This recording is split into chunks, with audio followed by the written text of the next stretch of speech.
What's up, everyone? I'm Wes, and today we're going head-to-head with Charlie Kirk. We've got a college student stepping up to the plate, and I'll be jumping in here and there to call out the weak points in Charlie's arguments and keep our guy on track. So, let's get into it. Nice and close? Okay.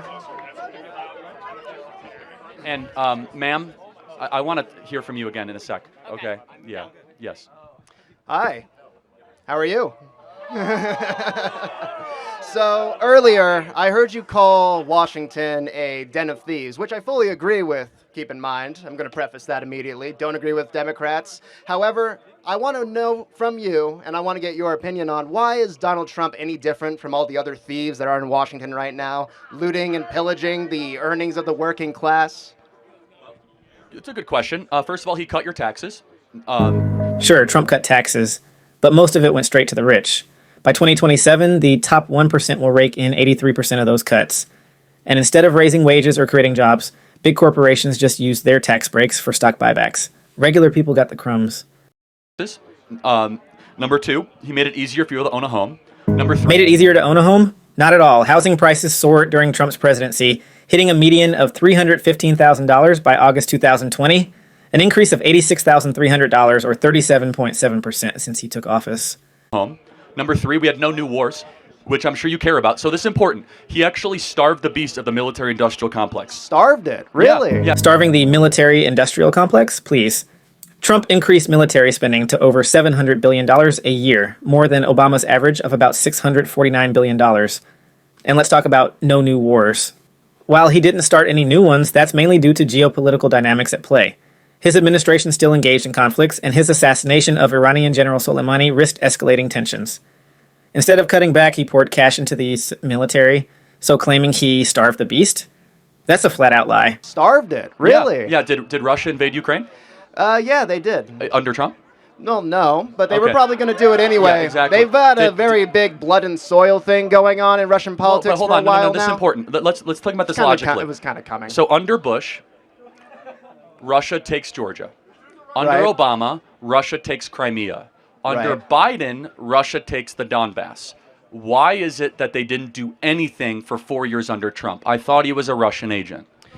Well, I don't agree that he's a Russian agent. No, for sure. I'm just being sarcastic, saying, why is it for 4 years Russia stopped all of their incursions when under Bush, Obama, and Biden, it was a all-you-can-eat buffet in the Russian hemisphere? Probably something relating to That's Russia. a weak argument. Just because Russia didn't grab new territory under Trump doesn't mean he was effective. If he wasn't launching new conflicts, why did military spending skyrocket to over $700 billion a year, more than Obama's?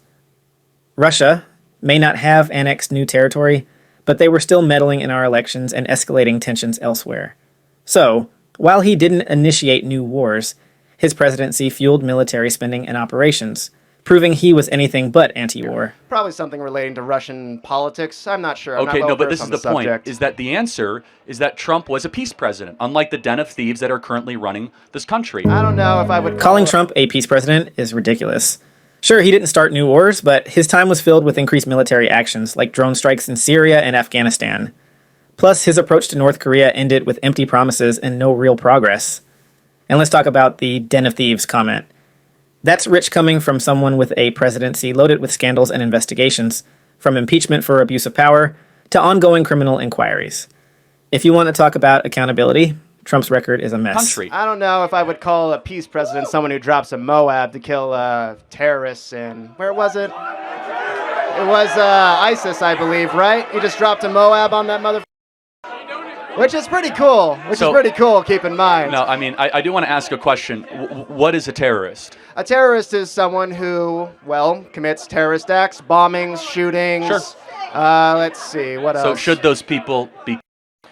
Well, if they're threatening the life of their fellow countrymen, then probably, yeah. Okay, so we have no moral difference on that. No, but I think it's interesting that you call him a peace president when he does that. You excuse this military action and call him a peace president, even though... But I mean, it's very I'm not saying important. that the target was not justified, keep in mind. Fair enough. No, but again, he did not start a new conventional ground war where every president in the last 40 years, including Reagan, has. That's very noteworthy. And so you asked a question. Not starting a conventional ground war is a low bar. Military spending shot up and drone strikes increased under Trump, plus his foreign policy strained relationships with allies. His demands for NATO allies to increase defense spending undermined the alliance, while his withdrawal from the Paris Agreement and the Iran nuclear deal alienated key partners. So, while it's noteworthy that he avoided new wars, his actions still created instability that affected U.S. interests and those of our allies. Noteworthy. And so you asked the question, what makes Trump different? I'll tell you one thing, which I think is important. If Trump was like all the rest of them, they would not have impeached him twice, indicted him 4 times, and he would not have to survive the assassination attempts that he has. There's something different about Trump because he threatens to expose and uproot the entire cabal and the cartel that has been making everybody in this audience poorer and them richer. The same cabal. So, being impeached twice and indicted 4 times is supposed to make Trump different. That's a sign of someone playing fast and loose with the rules, not a badge of honor. Many presidents have faced serious scrutiny, but most don't end up in legal trouble like he has. As for the cabal and cartel, that's just conspiracy talk. If he really threatened to expose anything, why didn't he when he had the chance? Instead, he spent his presidency sowing division, not uprooting corruption. If anything, he contributed to the very issues he claims to fight against, benefiting from the same system he says he opposes. Richer. The same cabal that allowed him to become a billionaire? Well, him becoming a billionaire was building great hotels and buildings, not Right, the off of a loan from his father. Right, yeah. Okay. And it's also, I mean, this is interesting. People criticize the loan. If I gave you $1 million, could you turn it into $5 billion? Probably not. So it's pretty talented. So, he became a billionaire off building hotels and properties, but let's not ignore the starting point. Trump received a substantial loan from his father. Reports say it was around $1 million, but estimates of his total inheritance are much higher, potentially over $400 million. It's easy to say he turned $1 million into $5 billion when he had a massive head start. And sure, not everyone can turn that kind of money into a fortune, but it's also about the connections and advantages he had that others don't. Talent? Maybe. But also privilege. And let's not pretend those are the same thing. Probably not. So it's pretty talented for Trump to turn $1 million into $5 billion, yeah? Well, when you come from a dynasty of businessmen, it's kind of expected you pick it up. Okay, easy. Okay, I'm not going to get into that. Easy to minimize the success of entrepreneurs when people have built nothing in their life. So, what would convince you that he is? What would, if you would say, I'm now convinced that he's for me? What would that be? Well,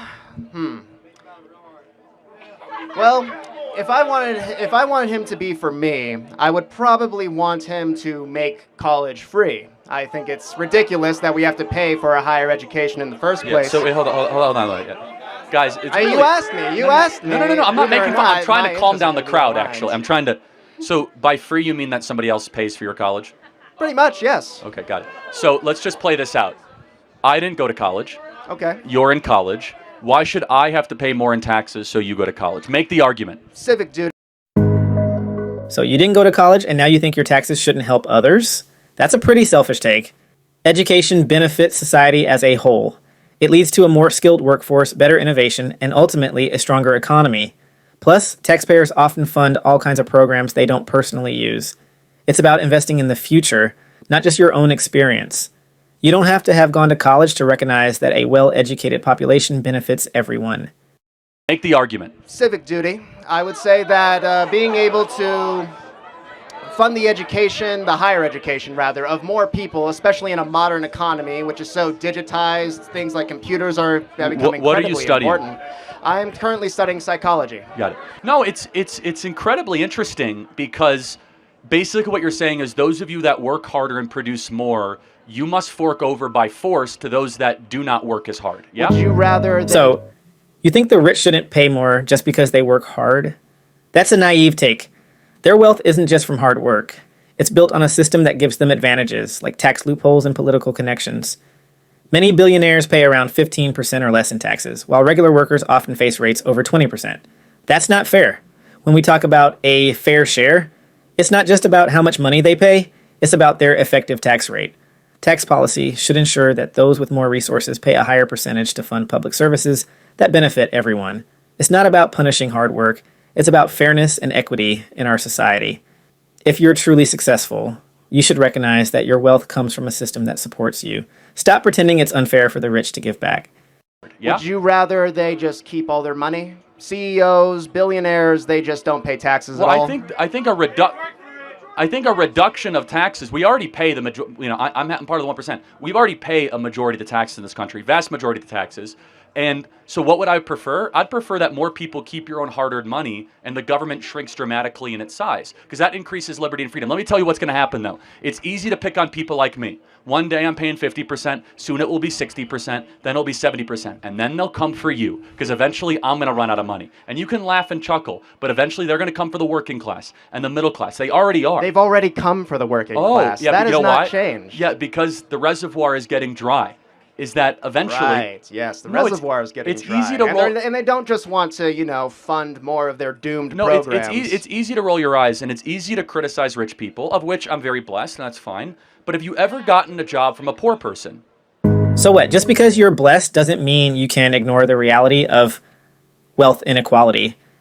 The idea that you only get jobs from rich people is a weak argument. The rich thrive off a system that exploits the poor and middle class. It's not about whether you've ever been hired by a poor person. It's about recognizing that wealth concentration limits opportunities for everyone else. Let's be real. Rich people might create jobs, but they often pay peanuts and cut corners, leaving workers to struggle. Stop pretending that being wealthy makes you some kind of job creator saint. A fair economy should lift everyone up, not just those who already have their feet on the necks of others. Sorry, a job from a poor person, they don't usually create jobs. They Yeah, work bingo. them. Rich people create jobs with the money that isn't taxed by the government. Oh, please, that's a classic excuse. The idea that rich people create jobs with untaxed money is just a way to justify tax breaks for the wealthy. The reality is that when the government gives tax cuts to the rich, they often don't reinvest that money into job creation. Instead, they stash it away or invest it in ways that benefit them without creating new jobs for others. It doesn't have to be a rich person. It could be the government. Oh, wait, hold on. Wait. It could be the government. They can make work programs. Yeah, things the like government that. only creates jobs with the wealth that they extract from the citizenry. The government does not create wealth. The government extracts it, by definition. Yes. The government isn't just extracting wealth, it's funding the infrastructure and services that support our economy. Without taxes, there would be no public schools, no roads, no emergency services, just chaos. You want to talk about creating wealth? It comes from a functioning society where everyone can contribute. You think the rich build everything? Newsflash. They rely on the groundwork laid by public investment. So stop pretending like the government is some villain for trying to provide a stable environment. It's the wealthy who often benefit the most from those services while paying the least in taxes. If we didn't have a government investing in society, we'd see a massive collapse, not some magical self-sustaining economy.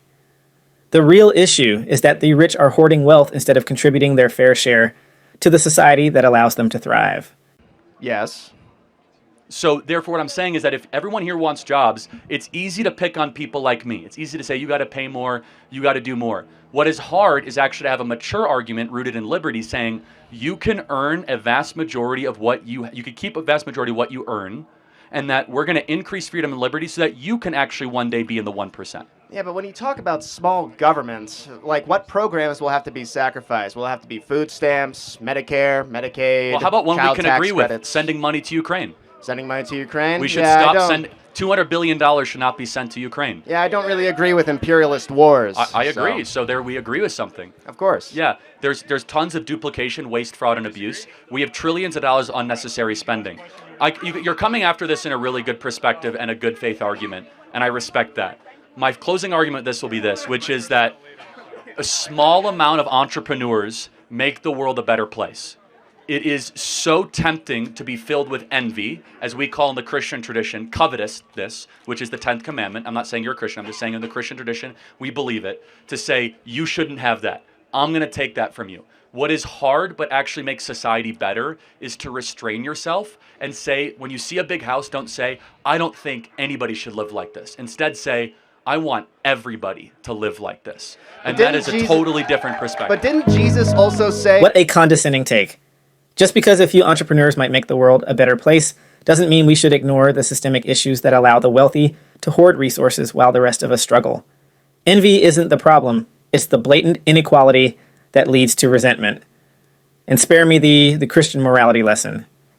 The notion that we should simply admire wealth without questioning how it's earned is toxic. Instead of saying, I want everyone to live like this, let's ask why so many are left behind while a few live in luxury. It's not about taking from the rich, it's about ensuring everyone has a fair shot at success.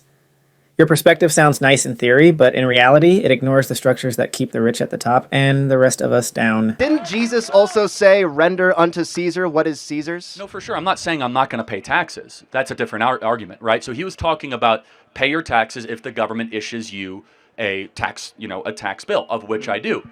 I also have the right, given by the country and also biblical principles, to protest that and to speak against it, because then you become a subject to the state. So, last question: do you trust the government?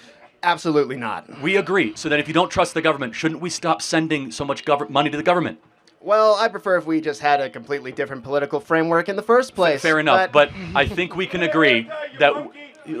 Oh, come on! I like be my nice, hair. be nice, be nice, be nice. We're trying to be respectful. I think it's rather nice. I use a lot of product. I in this like thing, it. It's you know. good. Thank you. At least someone All agrees. right, but here's what I'll say. You've come after this in good faith. We agree. You don't trust the government. You want a different political framework. My perspective is, therefore, if you don't trust the government, let's stop sending it so much of our hard-earned money. Thank you so much. I got to get the next question. Thank you. Nice attempt, but let's get real. Saying we should stop sending our hard-earned money to the government sounds nice until you think about what that means. Cutting government funding would gut the public services we all rely on: schools, roads, healthcare, safety nets. It's convenient to bash the government when it doesn't affect you, but for millions, those services are crucial. If we only keep the taxes low for the wealthy, guess who pays the difference? The rest of us. So if you're suggesting we starve the government, just admit you're okay with shifting the burden onto everyday people. Maybe next time we can talk about a fair tax system instead of pretending cutting off funds will solve everything. And that's it. Today we broke down Charlie's arguments, fact-checked his claims, and helped this student stand their ground with real data. Again, I am your AI host, Wes. Until next time.